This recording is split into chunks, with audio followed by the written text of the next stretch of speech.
something that I'm Yeah. seeing and more in women is that a lot of us have shame around some aspect of our body. A lot of us have decided we want to guilt ourselves all the time, and we're not even aware of it.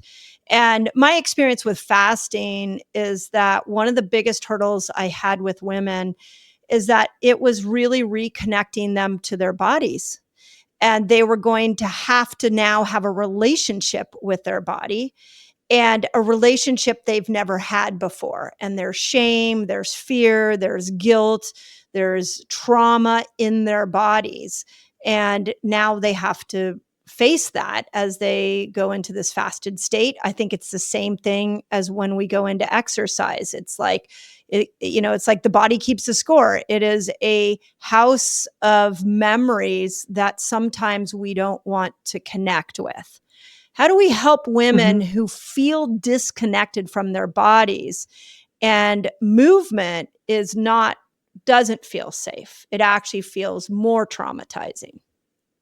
Well, okay, there's many layers to my answer because I want to start with the emotion of shame itself and the science of shame and the evolution of shame.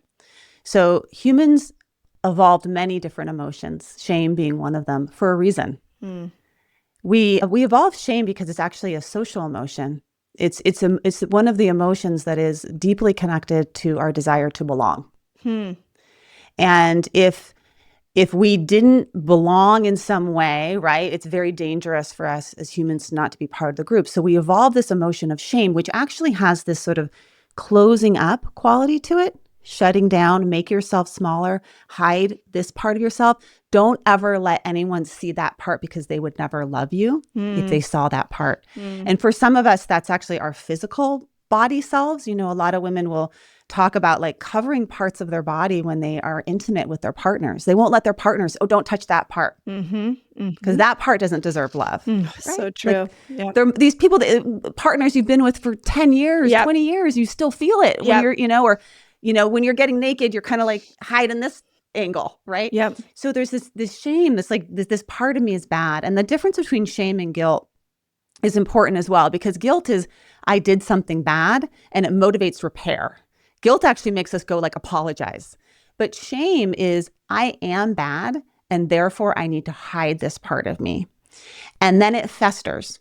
And what happens is it's a lot like black mold in like the bottom of your, kitchen cabinet, that as long as it doesn't get any air and nobody sees it, including you, because you hide it from your very self, then it gets bigger and stronger and grosser. And it becomes this like black mold of me, right? So that's shame. And if you're experiencing shame, I want to say that's human. It makes you human. And if you connect to that shame in a way that's like, oh, that's the part of me that wants to be loved, that wants to belong, then now we have the answer to shame, which is it needs love. It needs air. It needs to, kind of, and you can just like crack the door open a tiny bit. Maybe you look at that body part in the mirror, and you put your hand on it and you breathe with it and you say, hello, shame. Hi, old friend. I haven't really ever looked at you. I haven't really looked at you through eyes of love before. And what would that be like? What would it be like to just, do a little bit of opposite to shame action? Like, you got shame around the cellulite on your thighs. What if you were to like wear something that shows that? But, you do it as an act of love, and you do it as an act of, almost like an act of activism, really, of like, I'm not gonna hide you anymore. Right. So that's one part of it. But the other thing that you were asking about is, how do we make contact with our bodies in a different way? And this is what my dissertation and master's was all on, interoceptive awareness, and as well as like how to help retrain our awareness of our bodies, our physical selves. Interoceptive awareness is like awareness of your heartbeat and your breath and your hunger and your fullness and your emotions and everything that's going on in the wilderness inside of our body. And what has happened over time is we've become so disembodied. We don't know that language. We don't, it's like so foreign. We're so numb to it. And so it does require some listening in. And one of the things that happens with fasting, which is so interesting, is that I think sometimes our head like kind of quiets down a little bit. Totally does. And we can start to listen. Same thing with movement and exercise. Our head can quiet down a little bit, and we can start to listen to this this body that has so much to tell us. Yep. It's got and we haven't been listening enough.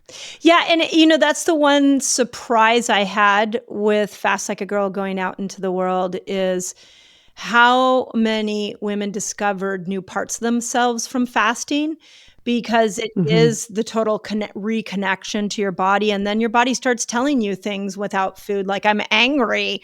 And then Right. like, oh, wait, I'm depressed, but I don't have my go-to tool where I would go eat. And all of a sudden, I used to say that fasting was like a mirror. It could show you what parts you could nourish and you can work on, and you wouldn't be able to see those if you hadn't taken food out of the equation.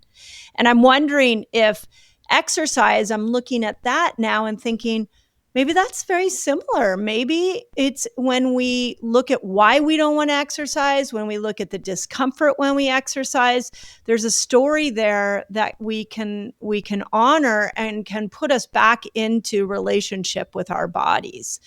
Is that a bit of how you're seeing this? Yeah. I mean, I think exercise helps us with embodiment. A lot of people, I'm a longtime practitioner of yoga. And how many times at the end of the yoga class, tears come, right? And I don't even know why they're coming. It's just something has moved through me, and it needed to move through my body. And maybe when we go for a walk and people talk about the clarity that comes, or that they connect with people that have passed through their movement, right? Through going through a walk on the beach or a walk up a mountain, or connecting to something much bigger than them, connecting to a tree or a mountain or the sky. You start to see things, you hear things. And it is a similar state of that expansive awareness that can happen, I think, with fasting. Fasting, I think, helps with that sort of interconnected space that we can get into as humans, in part because we're pulling away all of the distractors that are just usually in our way, Right. that are usually filtering our world. It's just and you so and you. it's helpful for that. Yeah, you're sort of left with you and it's you, rad. which is what I love about it. And you're left to nourish yourself, guide yourself, which I think with exercise is the same way. What about grief? I think grief is really interesting because I think a lot of menopausal women are grieving their younger selves. And when it comes to exercise, I know I grieve my 20-year-old athletic self who craved exercise and could build muscle like nobody's business, and all the things that made exercise effortless. She's not around anymore. I don't know if she left the building, and it becomes a different version of me that has to get me moving. And I grieve the younger self. But that's part of aging. What do we do with grief? Oh, gosh. Well, my favorite, what do we do with grief, comes from Francis Weller. He wrote the book, The Wild Edge of Sorrow. And he talks about the 5 gates of grief, of becoming an apprentice to grief, for one. Like, the grief is not something that we actually do anything with or are going to get rid of. We're going to get better at. And we better get better at it, because there's big waves coming. And the first gate that he talks about is everything we love, we will lose. Yeah. We will lose our eyesight. We will lose, this form of movement at some point, right? It's not going to be there for everything. Everything is impermanent, right? And then he also talks about the grief around the parts of ourselves that haven't known love. I think there's a waking up to that in menopause, where we're like, oh my gosh. If I could go back and talk to my 20-year-old self about that part of herself, I love her. Like, how dare that be taken from her, that she couldn't get up and be bold or have, these experiences that I wish that she had, because she didn't love that part of her. So the parts of ourselves that haven't known love. And then he also talks about that what we wished for but didn't receive. Ooh, that's got to be a big one. Yeah, with our our expectations of our life. Like, I kind of wished for some women, it's like I wished for a marriage that would go on forever, but I got a divorce. I wished for a child and I couldn't have one. I wished for X, Y, and Z, right? There's grief around that, and grief around our bodies. That which we wished for, we didn't receive around our bodies, right? And then the sorrows of the world is another one. We all got to get better at that. Yeah, we do. And having compassion for the sorrows of the world. And then we have our ancestral grief, which is a whole nother big one. We can think about our mothers and our mothers' mothers and their relationships with food and their bodies. And I mean, I don't know. I remember so distinctly watching my mom in the mirror being like 8 and watching her button her pants in the morning and the way that she looked at herself with disgust, Yeah. you know? And then, and me taking that on, like there's something wrong with her body. So therefore there's something wrong with my body. Right. Mm. And like adopting that for Mm. myself. And I have grief around that for her and for me, because I love her body birthed me. Yeah, I mean, like I love that's her body. beautiful. Thank you. Thank you to that belly Yeah, for that's having me. beautiful way to You look know, at it. so I do think, I lead these retreats, and I lead one in Costa Rica every year, and we do grief rituals. Mhm. We go around the Beautiful. gates and we honor each one of these, and we can honor grief in lots of ways. Grief does have a heaviness to it, a slowness to it, and there's ways we can move with the heaviness and slowness. Movement processes our emotions. We know that when we move our bodies, the stress neurohormones kind of move through us too. They don't get as stuck. So I really recommend when people are grieving any one of those, maybe you're grieving the loss of a pet or a loved one or one of those other gates, you're grieving the sorrows of the world, a really wonderful thing is to go for a walk. Agreed. It's a really beautiful expression of grief. And if you can make it a meaningful walk where maybe you're placing a rock somewhere to honor somebody, Mhm. or you're connecting and doing some kind of prayer or kind of mantra or something, that breathing exercise that connects you to whatever it is you're grieving, that can be really helpful as well. One of the ways I like to think about grief is that it is really an expression of love, and you said that. As somebody who's been grieving this year, I lost a very dear friend in October. He was 54, and then I had a home in the Palisades that, no longer is accessible to us. Yeah. But what I learned is that in honoring grief, I really, really understood love. It was like love. I could understand love at a bigger level because I lost two things I loved dearly in a matter of a short period of time. And I'm wondering in menopause if there is a bit. I know Frances Weller's work, and I think there is something that could be really profound about us honoring that at 55, which is what I am right now, I'm not going to have the body that I had at 35. And I may never have that body back again. And I loved that part of me. And I'm wondering if there are ways we can sit and honor and grieve what will no longer be, because I'll never have that 35-year-old again. Right.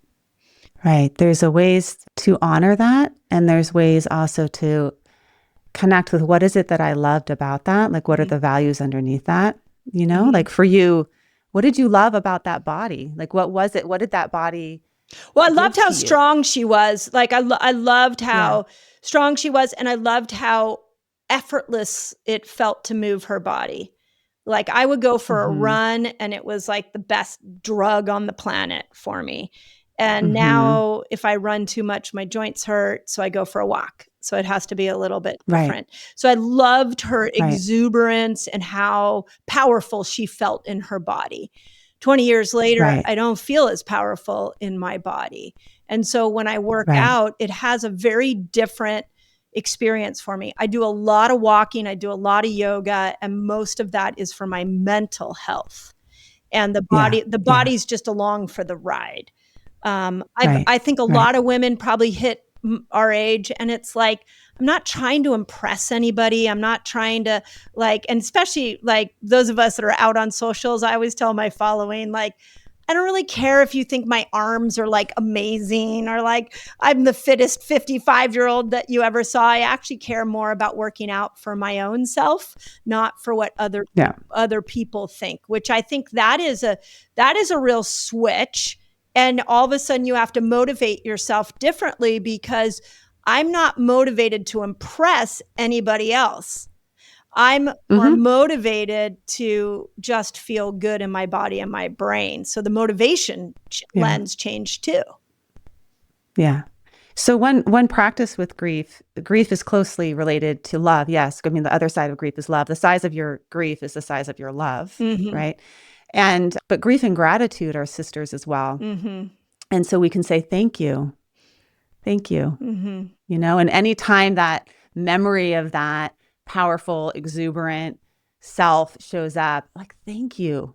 Oh yeah, when you get a glimmer of her. Yeah, I'm Yeah. like so appreciative, as opposed to like, oh no, I can't have you, which is attachment, clinginess, non-acceptance, right? Mhm. So we want in one hand gratitude and the other hand acceptance. And acceptance is not necessarily having to like something, Mm. but the word acceptance, the root of the word acceptance is to receive. Mm. I don't have to like it, but I can receive it. Yeah. And when I open both of my hands, when I open one hand to gratitude, thank you, and the other hand to acceptance, I receive this. Mm. I receive where I am right now in my life. Then you also are opening up to a you that 20 years down the line, you will look back at you and be like, oh, I remember, gosh, when I was Yeah. I was like so free in who I was, and I didn't care what anyone think. And that was such like a beautiful thing of my, like early menopausal years were just so rad. And Mhm. I would love to have that again. You'll have something else. You'll have wisdom. And so what You we know about wisdom is that it doesn't necessarily grow with age, but it does grow with openness to experience. So it's associated Mm. with the psychological construct of openness. And that wisdom is this combination of knowledge, cleverness, life experience, like problem solving skills with Mm. heart and compassion and values. And when you combine that, you have something that can handle the grief and the loss, and honor it with Mhm. wisdom, and also honor where you're at right now in the here and now. There's really fabulous things that you wouldn't trade for when you were 20 or 30. Like I wouldn't give them up. Yep.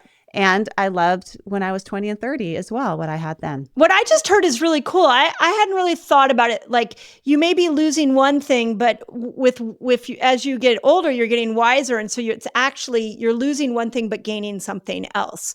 And like what Absolutely. I would say when it comes to working out for me, what I lost was the desire to look a certain way so that I could be worthy to the people around me. I could feel like enough to the people around me. Mhm. And I'm happy to have lost that in exchange for I'm actually now working out for me and the state I want to be in, not necessarily Right. a byproduct of an external appearance. And I think a lot of Yeah. women going through menopause, this is what we go through, is we go into this I call it returning home back to ourselves, where we're like, wait a second, all of my lifestyle tools now are for me. They're not for the other people around me. And I loved how you said that. It's like you gave up one thing, but you got something else. And when I put it through my own lens, Yeah. that was beautiful. I'm like, yeah. Well, and here's the twist.